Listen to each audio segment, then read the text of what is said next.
ओम सजात्म स्वरूप परम गुरु शुद्ध चैतन्य स्वामी ने नमः।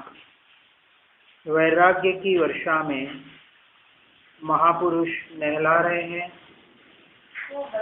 और कह रहे हैं, जो विषय से विरक्त है वह जीव नरक में तीव्र वेदना है उसे भी गंवाता है और वहाँ भी अति दुखी नहीं होता, इसलिए वहाँ से निकलकर तीर्थंकर भी हो सकता है। शरणिक महाराजा का उदाहरण, ऐसा जिनेन्द्र भगवान कहते हैं।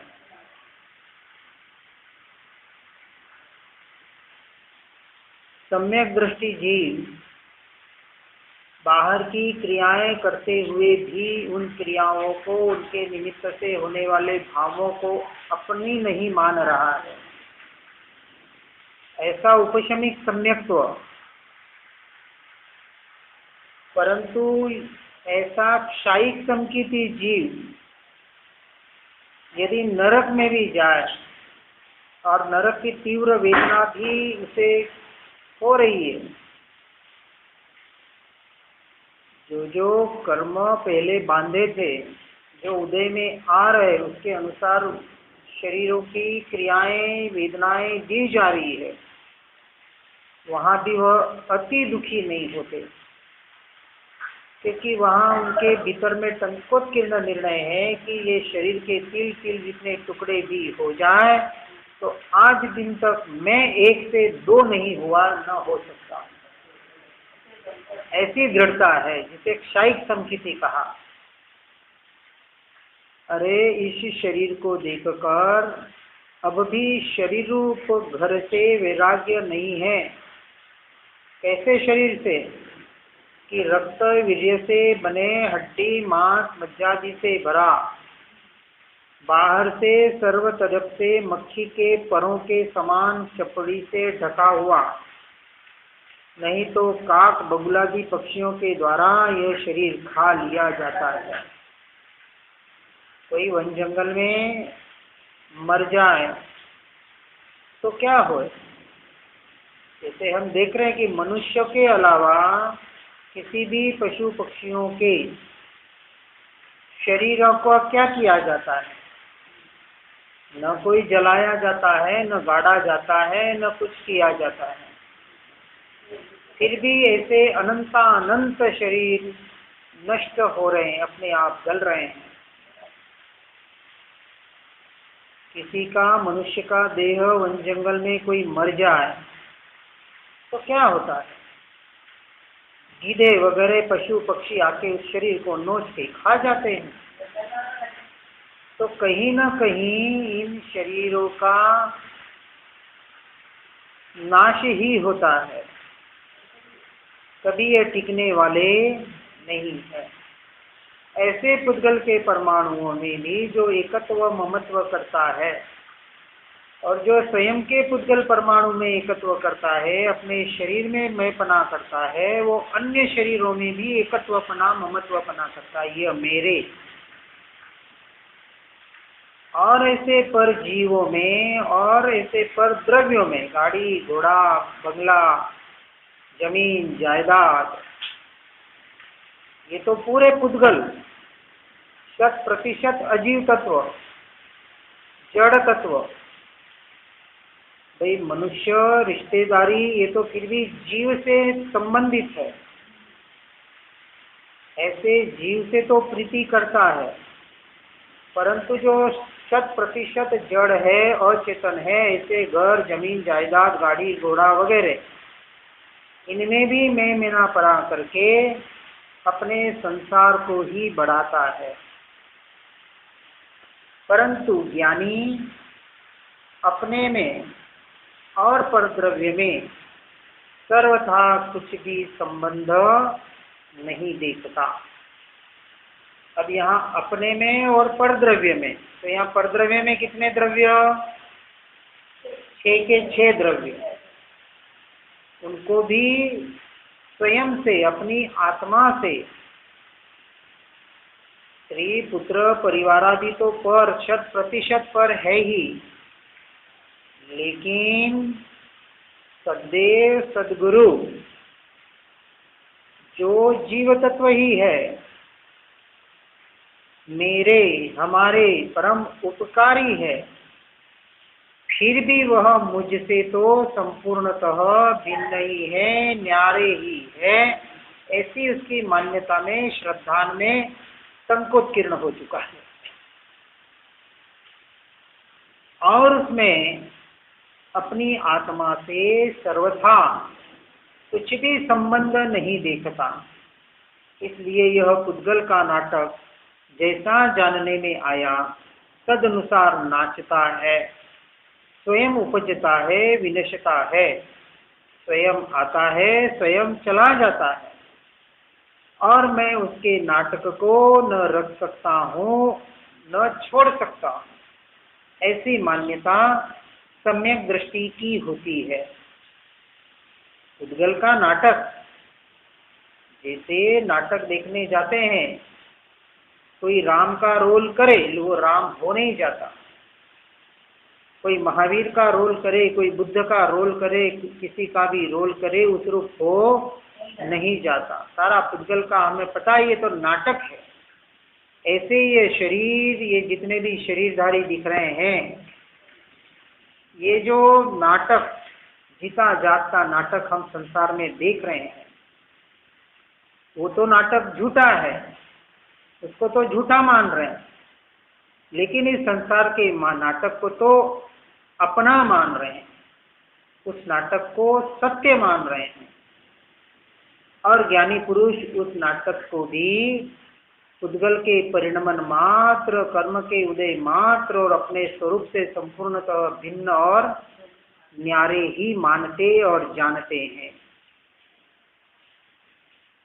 उसके नाटक को रखने या छोड़ने की चिंता की जाए, वह भी झूठी है, क्योंकि वह परवस्तु है, मैं नहीं, मेरी नहीं है। ये ज्ञानियों के श्रद्धान में टंकोत्कीर्ण हो चुका है।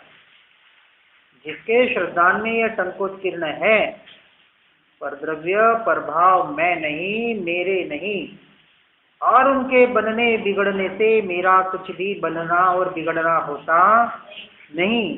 और इसके श्रद्धान पर जो सुख में अपने आप को सुखी नहीं मानता, बाहर के भौतिक सुखों में, और बाहर के दुखों से अपने आप को दुखी नहीं मानता, और इन सबसे भिन्न न्यारा, ये तो एक पक्ष, लेकिन इससे भी जो महत्व की खास बात यह है कि इन सबसे न्यारा अपने आप को स्वतंत्र, परिपूर्ण, एक त्रिकाली ध्रुव तत्व ऐसा भगवान आत्मा जो स्वीकार करता है, ये मुख्य बात, तो वह ज्ञानी है।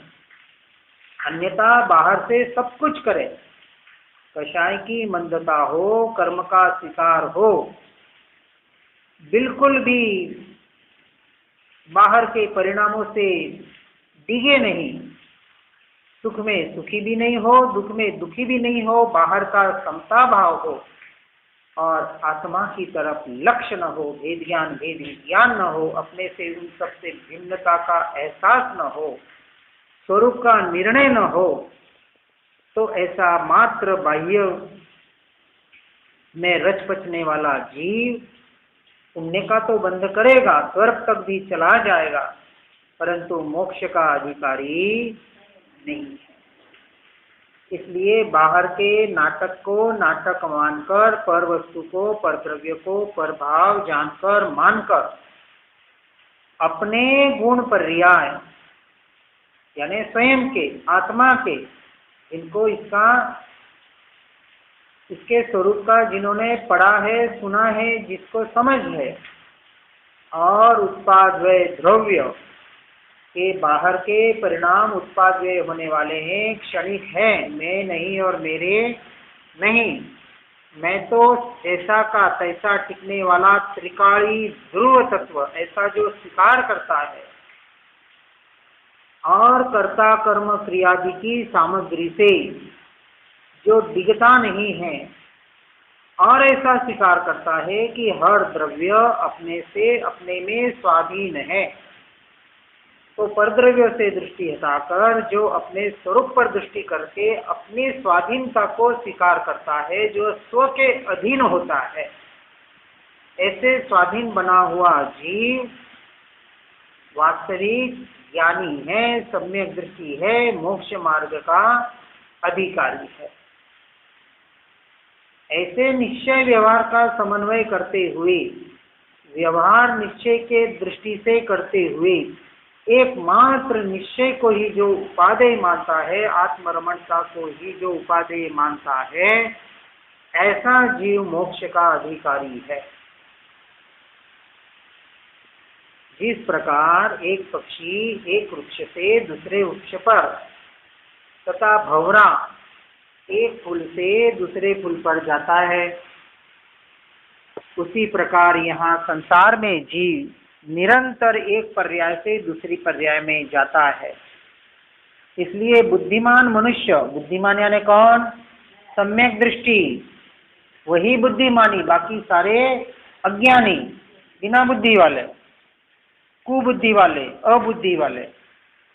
ऐसा सम्यक दृष्टि बुद्धिमान मनुष्य उपरोक्त प्रकार से प्राणियों की अस्थिरता जानकर संभवतः किसी इष्ट संबंधी का जन्म होने पर हर्षित नहीं होता और किसी की मृत्यु होने पर शोक संतप्त भी नहीं होता।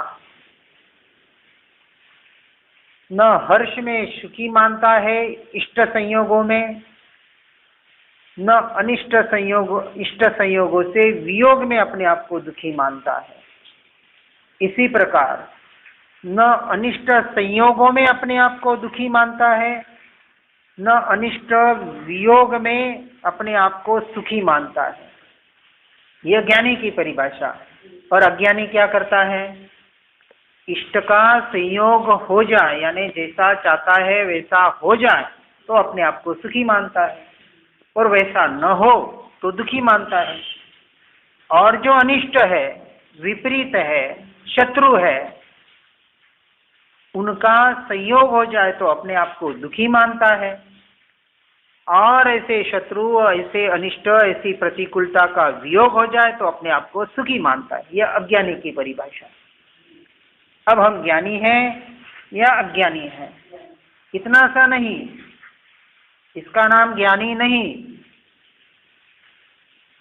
इस अष्ट और अनिष्ट संयोगों वियोगों से जो अपने आप को संपूर्णतः भिन्न अनुभव करता है, चाहे इष्ट हो चाहे अनिष्ट हो, चाहे संयोग हो चाहे वियोग हो, किसी का जन्म हो किसी की मृत्यु हो, इनाथी मारे क्यों, इससे मुझे क्या। जब मैं अपने मन वचन काया कर्मों के उदय से इस शरीर आदि से भी भिन्न हूं, न्यारा हूं, स्वतंत्र हूं, तो अन्य से मेरा क्या लेना देना। इस तरह वो इष्टानिष्ट से वेद ज्ञान वेद विज्ञान करके जो स्वरूप में आता है वो ज्ञानी, और स्वरूप में नहीं आता है और वो भले बाहर से कितना भी समता भाव लाए, वह मोक्ष का अधिकारी नहीं है। इसलिए बाहर से किसी को निर्णय मत कर लेना। हो सकता है ज्ञानी भी कभी शोक में शोक रूप हो जाए। राम की बात आती है, भगवान राम कहते हैं शायिक संकिति थे, फिर भी लक्ष्मण के शव को, लाश को 6 महीने कंधे पर डालकर घूमते रहे, अभी मरा नहीं है, मरा नहीं है। अब ये उनको जाके पूछेंगे, क्योंकि आप पूछना पड़ेगा, उनको मालूम पड़ा और नहीं पड़ा, क्यों नहीं पड़ा। ये तीव्र राग मोहनीय कर्म, तीव्र जो मोहनीय कर्म के 2 भेद बताए ना, दर्शन मोहनीय और चारित्र मोहनीय। ये चारित्र, तीव्र चारित्र मोहनीय का उदय, पर 6 महीने के भीतर भीतर वह दशा टूटी और अपने में आ गए। यानी हम भी भगवान राम को राम भगवान कहेंगे, लेकिन कौन सी दशा में? जब उन्होंने मुनि दीक्षा ली और मोक्ष को पाया, केवल ज्ञान पाया, तो वो भगवान बने। ये धनुष्य बाण वाले भगवान को हम भगवान नहीं कहेंगे। राम ने दीक्षा ली, राम का मोक्ष हुआ, हनुमान का भी मोक्ष कहा जाता है जैन दर्शन के अपेक्षा से। भले लोग कहें कि जैनों ने कृष्ण को नर्क में डाला, अरे कौन डाले और नहीं डाले, किसी के डालने से जहां है, हम तो कहते शाइक समकीर्ति थे, रावण भी शाइक समकीर्ति थे, जहां है वो अपने में है, सीधी सी बात। और जैन दर्शन ये भी तो बता रहा है कि आने वाले 24 के तीर्थंकर बनेंगे, इसलिए हमारे लिए तो वो वंदनीय है। इसलिए इन अपेक्षाओं के बाहर के निर्णयों पर न जाते हुए अपने को तो अपना निर्णय करना है और अपना काम करके जीवन में आगे बढ़ने का प्रयास और पुरुषार्थ करना है। हर जीव इस मार्ग में आगे बढ़ने का प्रयास करे। इसी भावना के साथ ओम नमः सिद्धम।